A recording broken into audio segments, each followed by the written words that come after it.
Welcome back to our channel honour of commerce. నేను మీ సుమ. ఈరోజు intermediate commerce first year important questions Telangana state కి సంబంధించి మనకి సప్లై ఎగ్జామ్ రిలేటెడ్ గా ఏ క్వశ్చన్స్ ఇంపార్టెంట్ అడగడానికి ఛాన్స్ ఉంది అనేది ఇక్కడ చెప్పుకుందాం. సెక్షన్ ఏ అనేది 10 మార్క్స్ క్వశ్చన్స్ అనేవి ఇస్తారు. ఆ సెక్షన్ ఏలో ఏంటి అంటే 2 క్వశ్చన్స్ కి ఆన్సర్ అటెంప్ట్ చేస్తే 2 into 10 20 మార్క్స్ అనేవి సెక్షన్ ఏ నుంచి వస్తుంది. మనకి what is business finance, explain its need and significance of business organisation. ఈ క్వశ్చన్ మోస్ట్ ఇంపార్టెంట్ క్వశ్చన్ అనేసి చెప్పొచ్చు. Next second question is memorandum of association, explain its clauses. మనకి ఈ క్వశ్చన్ కూడా రిపీటెడ్ గా వస్తున్న క్వశ్చన్ అనేసి చెప్పొచ్చు. Next question distinguish between private company and public company.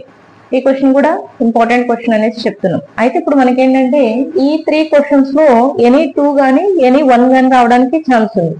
ఆ 3 క్వశ్చన్ లో కన్ఫర్మ్ గా ఒక క్వశ్చన్ అయినా రావచ్చు, లేదంటే 2 క్వశ్చన్లు అయినా రావడానికి ఛాన్స్ ఉంది. నెక్స్ట్ మనకి కంటిన్యూషన్ చూస్తే define partnership, discuss it's merits and demerits. Partnership నుంచి ఏం చేస్తున్నాడు అంటే టైప్స్ అని అడుగుతున్నాడు. టైప్స్ ఆఫ్ పార్ట్నర్స్ అనేసి అడగడానికి ఛాన్స్ ఉంది. అప్పుడు టైప్స్ రాయాల్సి ఉంటుంది. ఒకవేళ 10 మార్క్స్ లో రాలేదంటే 5 మార్క్స్ లో గానీ 2 మార్క్స్ లో గానీ రావడానికి ఛాన్స్ అనేది ఉంది. నెక్స్ట్ క్వశ్చన్ మనం చూస్తే what is joint stock company, explain advantages and disadvantages of joint stock company అనేసి అంటున్నాం. ఇది